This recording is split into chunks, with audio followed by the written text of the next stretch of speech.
Do you believe that the only thing separating your bank account from that of a kingdom millionaire might just be 5 Bible verses?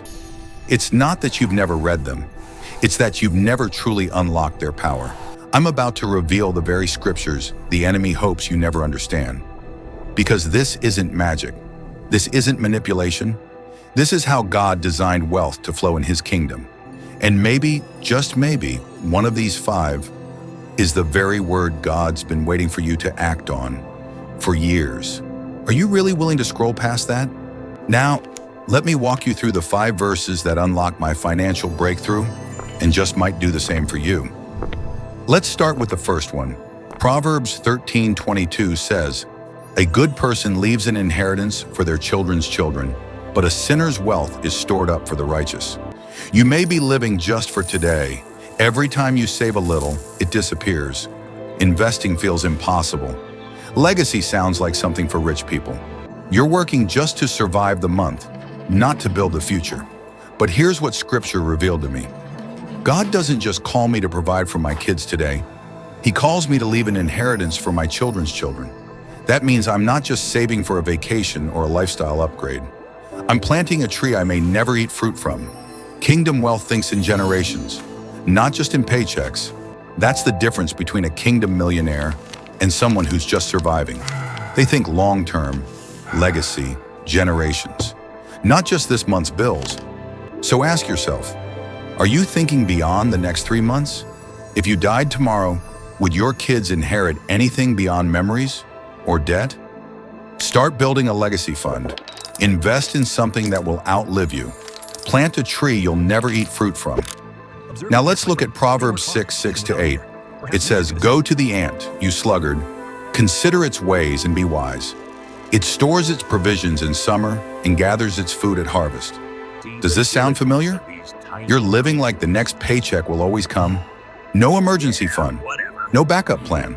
One accident or layoff, and your whole family's in crisis. But here's what God showed me. The ant works hard in summer, so it can survive the winter. Winter is coming, no matter what you do. The only question is, will you be ready when it gets here? I had to ask myself, am I using this season of plenty to prepare, or am I wasting it like famine, crisis, and layoffs could never happen? The believers who stepped into kingdom prosperity didn't avoid the winter. They just let God teach them to prepare during the summer. So ask yourself honestly, if you lost your main source of income for 6 months, what would happen? Are you preparing now or pretending the storm will never come? Start an emergency fund, live below your means, invest in long-term growth, not short-term thrills. Now let's talk about Romans 12:2. It says, "Do not conform to the pattern of this world, but be transformed by the renewing of your mind." Maybe you've done this. You copy the world's strategies, sleazy marketing, quick cash, hype and hustle, then ask God to bless it. You trade peace for profit. You sacrifice integrity for urgency. I had to make a hard decision. I refused to build a successful business using strategies that dishonor God. Romans 12:2 reminded me, I can't copy the world and then ask God to bless what's broken. So I let him renew my mind about money, about success, about integrity, even when that meant saying no to fast money. Here's a truth that hurt, but healed. Wealth will only multiply where you're currently at. If your heart is ruled by fear, greed, or dysfunction, more money just magnifies the mess. Money doesn't change you. It amplifies who you already are. Let me say it like this. I don't ask God to bless my chaos. I ask him to help me rebuild the right way. So think about it. Whose strategy are you following? The world's or God's? Is your money bringing you peace or anxiety? Let God renew your financial mindset.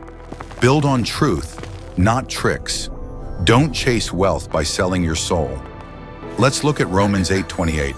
It says, "And we know that in all things God works for the good of those who love him." You've done the right things, but the breakthrough hasn't come. You've lost money, missed opportunities, doors that felt like God slammed shut. And now you're wondering, did I miss his will? But Romans 8:28 taught me this. Life isn't just happening to me, it's happening for me. God is using it all. Even when it doesn't seem like it's working for me, I know it's working on me. Every closed door, every failed venture, every financial loss. It's not a setback, it's a setup for refinement. God is forging the heart of a kingdom steward inside you. So ask yourself, what lessons are hidden in your financial failures? Do you believe this is preparation, not punishment? Let every failure become a lesson, not a life sentence. And say this with me: nothing is ever happening to me. Everything is happening for me because I love God. And finally, James 2:17 says, faith without works is dead. You've got notes, sermons, prophecies, prayers, but nothing's changed. You're waiting for the perfect moment. Meanwhile, your dreams collect dust. I used to do that. I waited for God to lay out the entire plan before I moved. Then I realized there are answers in your action. God is not a magician with 3 cups asking you to guess his will. He calls you to step, and he directs you as you go. Faith moves, fear waits. There's not a single kingdom millionaire who sat around waiting until they felt 100% peace. They moved step by step, and God met them in motion. So think about this. What's one thing God told you to do that you keep putting off? How many books, businesses, ministries are still stuck in your journal? Don't go to the grave with books unwritten, songs unsung, businesses unbuilt. Take the first step. Today, let's review the 5 principles that took me from barely enough to financial breakthrough. Legacy and generations, because I'm living for my children's children, not just today's paycheck. Diligence and preparation, because I know winter will come. Renewing the mind, because I refuse to copy dysfunction and call it prosperity. Trusting God's sovereignty, because even when it hurts, he's shaping me. Faith in action, because I won't let dead faith keep me stuck. This is how God brings you into prosperity, his way. Let's declare this together. Say it out loud if you can, or speak it in your heart. I reject poverty thinking. I invite God to renew my mind about money, success, and integrity. I'm ready to be a steward of kingdom wealth. I will act, prepare, and sow, even if I never see the fruit. I am a faithful kingdom steward. I prosper God's way. Now let's pray. Father, I break every chain of fear, poverty, and hesitation. Renew my mind. Realign my heart. Let money be a tool, not a master.